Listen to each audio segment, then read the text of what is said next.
2026 সালে এসেও যদি আপনি আপনার ইউটিউব চ্যানেল বা পার্সোনাল ব্র্যান্ডিং না শুরু করেন তাহলে আপনি বিশাল একটা সুযোগ মিস করতেছেন। সো আজকের ভিডিওতে আমি আপনাদেরকে সেটা বলবো না যেটা অন্যান্য ভিডিওতে আপনারা দেখেন। আমি কমপ্লিটলি আপনাদেরকে বলার চেষ্টা করব জিনিসগুলো কীভাবে অ্যাকচুয়ালি কাজ করে, যেগুলো দিয়ে চ্যানেল গ্রো হয় জিরো থেকে। সো চলেন আজকের ভিডিওটি শুরু করা যাক। সো ফার্স্টে আমি আমার পরিচয়টা দিয়ে দিই। আমি মারুফ ইসলাম। আমি একজন YouTube content and packaging strategist, যে হচ্ছে ইউএসএ ইউরোপের ক্লায়েন্টদের সাথে কাজ করি। সো চলেন বেশি কথা না বাড়িয়ে শুরু করা যাক।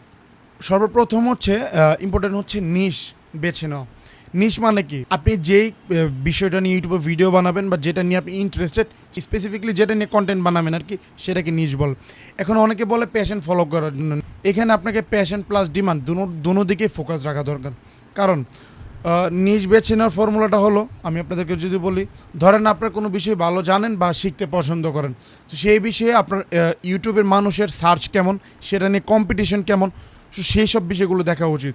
2026 সালে যে নিউজগুলো দারুণ কাজ করতেছে সেটা হচ্ছে AI tools, personal finance, skill base tutorial, health, fitness, local language content ইত্যাদি। সো একটা কাজ করা যায়, যেটা হচ্ছে ইউটিউবে গিয়ে আপনার টপিকে সার্চ করলে যে নিশের মধ্যে বর্তমানে কম্পিটিটর কেমন এবং সার্চ ভলিউম কেমন বা ডিমান্ড কেমন, তো সেই বিষয়টা আপনার দেখা উচিত। দেন আমরা আসি, সেটা হচ্ছে থাম্বনেল এবং টাইটেলের মধ্যে। থাম্বনেল এবং টাইটেল এই দুইটাকে মিলাই বলা হয় প্যাকেজিং। সো এই আপনার প্যাকেজিংটা কতটুকু গুরুত্বপূর্ণ আমি আপনাদেরকে একটা জিনিস শর্টলি বলি। ধরেন আপনি খুব ভালো কন্টেন্ট বানান, খুবই এফোর্ট দিয়ে কন্টেন্ট বানান, খুবই স্ট্র্যাটেজিক কন্টেন্ট বানান, খুবই মানে এডিট করে পুরো একবারে হাই লেভেলের এডিট করতেছেন, মোশন গ্রাফিক্স সব কিছু দিয়ে। যদি আপনার প্যাকেজিং ভালো না হয়, যদি আপনার থাম্বনেল এবং টাইটেল দুটোটা ইউনিটি ক্রিয়েট না করতে পারে, তাহলে আপনি যত ভিডিও বানান মানুষ ক্লিক করবে না। তো মানে হচ্ছে যে যদি আপনার ভিডিও কেউ দেখতে না পায় তাহলে সব পরিশ্রম বেকার। থাম্বনেলের মধ্যে যেটা করতে হবে সেটা হচ্ছে আপনার হিউম্যান ফেস রাখাটা জরুরি। হিউম্যান ফেস রাখলে যেটা হয়, মানুষ হিউম্যান ফেসকে ট্রাস্ট করে বেশি। 2, সেখানে আপনাকে ক্লিন অ্যান্ড মডার্ন রাখতে হবে, কিউরিসিটি রাখতে হবে। ধরেন আপনি আপনার ভিডিও বানাইলেন, আপনার ভিডিও এবং টাইটেলের মধ্যে যদি ভিডিও টপিকে হাউ আই মেক এত এত এত এত এত কিছু অনেক কিছু শেয়ার করে দেন, তাহলে তো জিনিসটা হলো না।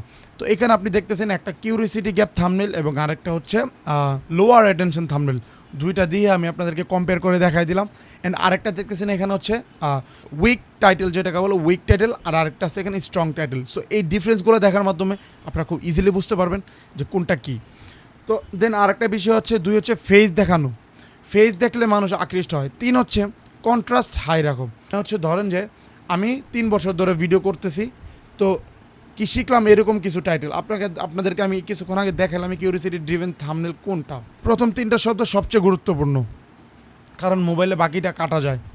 অ্যালগরিদম কী চায় আসলে, ক্লিক পাওয়া হলো অর্ধেক কাজ, বাকি অর্ধেক হলো মানুষকে ভিডিওতে ধরে রাখা। ইউটিউবের কাছে সবচেয়ে গুরুত্বপূর্ণ ম্যাট্রিক্স হলো অ্যাভারেজ ভিউ ডিউরেশন, মানুষ তোমার ভিডিও কতটা দেখলো। এটা বাড়ানোর কিছু প্র্যাকটিক্যাল টেকনিক আছে, যেটা হচ্ছে প্রথমত ভিডিও শুরুতে প্রথমে welcome to my YouTube channel দিয়ে শুরু না করে সরাসরি কথায় চলে যাও, মানে হুক তৈরি করা। শুধু টকিং হেড ভিডিও দেখলে মানুষ বোর্ড হয়ে যায়। সেখানে আপনি কিছু বি রোল, কিছু এলিমেন্টস রাখতে পারেন, যেটার কারণে ভিউয়ার্সরা বোরিং না হয়। চতুর্থ, ভিডিও 15 মিনিটের বেশি হলে চ্যাপ্টার দাও, এতে মানুষ নেভিটেজ করতে পারে। ইউটিউবও এটা পছন্দ করে। তুমি যে জিনিসটা দেখে নিজেও বোর হচ্ছ, সেটা দর্শক বা অডিয়েন্সও দেখে বোর হবে। এখন আমরা কথা বলবো এসইও নিয়ে। ইউটিউব এসইও আসলে খুবই ইম্পর্ট্যান্ট। আসলে ইউটিউব এসইও খুবই সিম্পল। ভিডিওর 3 জায়গায় কিওয়ার্ড দিতে হবে। 1 টাইটেল, 2 ডেসক্রিপশন, 3 ট্যাগ। সো যেমন কিওয়ার্ড বের করার কিছু সহজ উপায় হচ্ছে ইউটিউবে গিয়ে সার্চ বারে সার্চ করলে ওইখানে আপনি অনেক ধরনের কিওয়ার্ড পাবেন। দেন আপনি কিছু টুলস আছে, ধরেন বর্তমানে এআইয়ের, যেমন আপনি ক্লড আছে, যেমন জেমিনাই আছে, চ্যাট জিপিটি আছে, ঘর্ক আছে। সো ওদের থেকেও আপনি খুব সহজে ওই আপনার টপিক অনুযায়ী আপনার টাইটেল, ডেসক্রিপশন, ট্যাগস এগুলো এসিও করে নিতে পারবেন। আর আমার মতে আমি সবচেয়ে বেস্ট যেটা সাজেস্ট করবো সেটা হচ্ছে আপনি ইউটিউব সার্চ বার ইউজ করেন। ইউটিউব সার্চ বারে দেখে দেন আপনি দেখেন যে আপনার কম্পিটিটররা যাদের রেজাল্ট ভালো আসতেছে তারা কী টাইপের ট্যাগ ইউজ করতেছে, কী টাইপের টাইটেল ইউজ করতেছে, কী টাইপের কী ইউজ করতেছে।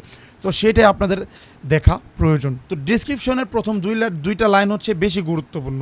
টাইটেল নিয়ে যদি আমি আপনাদেরকে স্পেসিফিকলি বলি, টাইটেল এমন একটা জিনিস, টাইটেল হচ্ছে মানে কিওয়ার্ড ডেসক্রিপশন ট্যাগে যেরকম কিওয়ার্ড কাজ করে এর থেকে ডাবল কাজ করে হচ্ছে আপনার এই টাইটেলটা আপনাদের স্ট্রং রাখা উচিত। অ্যান্ড এখন যেটা নিয়ে কথা বলবো, ভিডিও এডিটিংও অনেক ইম্পর্টেন্ট। ভিডিও এডিটিংয়ের মাধ্যমে আপনি আপনার দর্শকদেরকে এঙ্গেজ করতে পারেন। আপনি সঠিক ভিডিও এডিটিং নিয়মটা জানলে বা কোন টাইপের নিশের ভিডিওগুলো কোন টাইপের এঙ্গেজমেন্ট বাড়ে, মানুষ বেশি দেখে, সো সেটা যদি আপনি জানেন তা আপনার জন্য খুবই উপকার হবে বা ভালো। বাট ভিডিও এডিটিং থেকেও কিছু ইম্পর্টেন্ট কাজ আছে, সেগুলোতে ফোকাস করলে আরও বেশি ভালো করা যায় আই থিঙ্ক। সেটা হচ্ছে যে আপনার কন্টেন্টের মধ্যে আপনি যদি ফোকাস বেশি করেন, কীভাবে স্ক্রিপ্টিং করতেছেন, কীভাবে শুরু করতেছেন, সেইগুলোতে যদি বেশি পরিমাণ ফোকাস করেন তাহলে বেশি আপনাদের পটেনশিয়াল থাকে।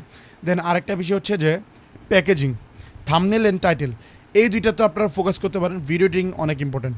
অনেকে আমার কথা শুনে রাগ করতে পারে, ভিডিও এডিটিং অনেক ইম্পর্টেন্ট জিনিস, বাট ভিডিও এডিটিংটা আপনি চাইলে বেস্ট রাখতে পারেন। একটা সময় গিয়ে ভালো এডিটিং প্রয়োজন পড়ে যখন একটু চ্যানেলটা বড় হয়ে যায়, এটাই আর কি। ভিডিও এডিটিং খুবই ভালো, বাট ভিডিও এডিটিং থেকেও কিছু ইম্পর্টেন্ট কাজ আছে যেগুলো যদি আপনি করেন দেন ওইটিতে আরও আপনার বেস্ট রেজাল্ট পাবেন। এখন আমি যে কথাটা বলবো সেটা হচ্ছে যে 90% ক্রিয়েটররা কেন কিছুদিন কন্টিনিউ করার পর ছেড়ে দেয়। ইউটিউবে ফেল করে এক নাম্বার কারণ হচ্ছে ইনকনসিস্টেন্সি। আমি আমার নিজের পার্সোনাল ওপিনিয়ন থেকে যদি বলি, আমার একটা ব্লগিং চ্যানেল আছে, সেখানে আমি কোনো স্ট্র্যাটেজি ছাড়া, কোনো নিশ ছাড়া এক দিন আমি এক একটা ব্লগ দিতাম। এক দিন আমি ফুড নিয়ে ভিডিও দিতেছি, এক দিন ট্রাভেল নিয়ে ভিডিও দিতেছি, এক দিন চ্যালেঞ্জ ভিডিও দিচ্ছিলাম। সো জাস্ট এটা হচ্ছে আমি ব্লগ চ্যানেলের উদাহরণ দিচ্ছি। সো আমি একদিন মনে করলাম যে না, এইভাবে হবে না, এইভাবে পসিবল না। সেটা হচ্ছে প্রায় অনেক আগের কথা, 2 থেকে 3 বছর আগের কথা, 4 বছর আগের কথা। দেন আমি যেটা করলাম সেটা হচ্ছে আমি একটা নিচ সিলেক্ট করলাম। আমি সিলেক্ট করলাম ফুড ব্লগিং, ফুড নিয়ে কাজ করার চিন্তা ভাবনা করলাম। সো দেন আমি ওইখানে প্রায় 100টার মতো ভিডিও বানাই। সো তখন আমি অ্যাকচুয়ালি রেজাল্টটা পাই, অ্যান্ড এর মাধ্যমে আমার চ্যানেলে প্রায় 5K প্লাস সাবস্ক্রাইবার আসে। বিষয়টা হচ্ছে যে আরও কিছু স্ট্র্যাটেজি ছিল যেগুলো আমি এখন জানি, সেগুলো তখন জানলে আমি আর খুব ভালো করতে পারতাম। এখন আমি আপনাদেরকে বলি সিস্টেম মানে কি। সিস্টেম মানে হচ্ছে রুটিন তৈরি করা, যেটা আপনার মেনে চলা। ধরেন আপনি একটা রুটিন করলেন যে আপনি সপ্তাহে একটা ভিডিও দিবেন, আপনি মান্থলি 4টা ভিডিও দিবেন। কথার কথা আপনি মান্থে একটা ভিডিও দেন, বাট আপনাকে ওইভাবে কনসিস্টেন্টলি ভিডিও দিতে হবে। যারা নতুন শুরু করতেছেন আমি তাদেরকে বলবো উইকলি 2টা ভিডিও করে দিতে পারেন। 2টা না পসিবল হলেও একটা ভিডিও দিতে পারেন। একটা ভিডিও দিলে 4 সপ্তাহে 4টা ভিডিও, 1 মাসে 4টা ভিডিও হচ্ছে আপনার মেন। ফার্স্টে হচ্ছে আপনার প্রত্যেক দিন কোয়ালিটিফুল কন্টেন্ট দেওয়া মানে পসিবল না, সবসময় পসিবল না। সো আপনি এমন করতে পারেন মাসে 4টা ভিডিও থেকে 2টা ভিডিও কোয়ালিটিফুল দিতে পারেন, 2টা ভিডিও একটু বেসিক দিলেও তেমন কোনো সমস্যা নেই। বাট আপনাদের শুরুতে আপনি যখন ইউটিউব চ্যানেলটা শুরু করতেছেন তখন আপনাকে কনসিস্টেন্সিটা বা একটু বেশি ভিডিও দেওয়াটা বা কোয়ালিটির দিকে ফোকাস করাটা বেশি জরুরি। আর আরেকটা কুইক টিপস যেটা আমি আপনাদেরকে দিতে পারি, ধরেন যে প্রত্যেক দিন সেট আপ করা, প্রত্যেক দিন বাইরে যাওয়া, ভিডিও শ্যুট করা, এসব খুব প্যারার কাজ। আপনাদের যদি পসিবল হয় আপনারা একদিনে 3 থেকে 4টা বা 2টা ভিডিও, অ্যাটলিস্ট 2 থেকে 3টা ভিডিও রেকর্ড করে আসতে পারেন। ধরেন যে আপনি চ্যালেঞ্জ ভিডিও করেন, তো আপনি স্ক্রিপ্ট রেডি করে ফেললেন আগে থেকে। সো সেই অনুযায়ী আপনি 2 থেকে 3টা ভিডিও একসাথে রেডি করে ফেললেন। দেন আপনাকে প্রত্যেক সপ্তাহে সাইড হ্যাসেল করতে হচ্ছে না, যে এরকম প্রত্যেক সপ্তাহে ভিডিও বানানোর যে ভেজালটা সেটা আর আপনাদের থাকতেছে না। দেন হচ্ছে আইডিয়ার জন্য আপনারা যা করতে পারেন, আপনাদের মাথায় অনেক আইডিয়া আসবে আপনারা স্ক্রলিংয়ের সময়, আপনার ইউটিউবে ঘাটাঘাটির সময়। সো সেটা আপনি কী করতে পারেন, ফোনের নোটপ্যাডে অথবা কোনো ডায়েরিতে লিখে রাখতে পারেন এই আইডিয়াটা, যেটা আপনার মাথায় পরবর্তীতে না থাকবে। আপনি ডায়েরি বা নোটবুক চেক করলে, নোটপ্যাড চেক করলে আপনি ইজিলি পেয়ে যাবেন। করলেন আপনার প্রথম মাসে কেউ আপনার ভিডিও নাও দেখতে পারে, 50-100 ভিউ, পরের মাসে এরকম ভিউজ থাকতে পারে। বাট আপনি যদি সঠিকভাবে ভিডিও করেন, মানে আপনার নিজ ঠিকঠাক থাকে, আপনার কন্টেন্ট স্ট্র্যাটেজি ঠিকঠাক থাকে, আপনার ভিডিওতে ভিউজ আসবে, এটা 100%, এটা ইউটিউবের প্রমিস। এখন আপনাদেরকে কয়েকটা টিপস আমি দিব, যেগুলো হচ্ছে যে আপনাদের নিজ ঠিকঠাক রাখা, টাইটেল এবং থাম্বনেলে বেশি সময় দেওয়া, এডিটিংয়ের থেকেও বেশি সময় দেওয়া থাম্বনেল এবং টাইটেলে আমার মতে। দেন এসইও করা, অবশ্যই এসইও করতে হবে, কারণ বর্তমানে এসইও অনেকে বলে ডেড। এসইও ডেড মানলাম, বাট যেটা এক্সট্রা করা যাচ্ছে, এটার মাধ্যমে এক্সট্রা রিচ পাওয়া যাবে, সেটা আমার করলে তো ক্ষতি নাই, আমি তো করতে পারি। দেন যেটা বলবো সেটা হচ্ছে কনসিস্টেন্স থাকা। এই সবগুলোর থেকে ইম্পর্টেন্ট এটা কনসিস্টেন্স থাকা। যদি আপনি কনসিস্টেন্সি ধরে রাখতে পারেন, আপনি হাই কোয়ালিটি ভিডিও 1 মাসে একটা বানালেন আর মাসে একটা ভিডিও দিলেন না, দেন আপনি যদি ওই রকম রেজাল্ট আশা করেন যে না কেন আমার ভিউজ আসতেছে না, হবে না। আপনাকে কনসিস্টেন্স থাকতে হবে। এই 5টা জিনিস যদি আপনারা ঠিকঠাক রাখেন তাহলে আপনাদের চ্যানেল গ্রো করবেই। আমার ভিডিও ডেসক্রিপশনে আমার ইনস্টাগ্রামের লিঙ্ক দেওয়া আছে, সেখানে আমি আমার অনেক টিপস অ্যান্ড ট্রিক্স নিয়ে কথা বলে থাকি।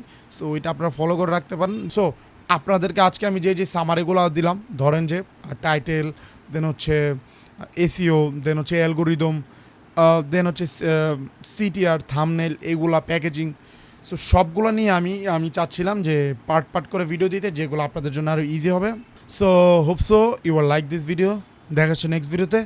টেক কেয়ার, আল্লাহ হাফেজ।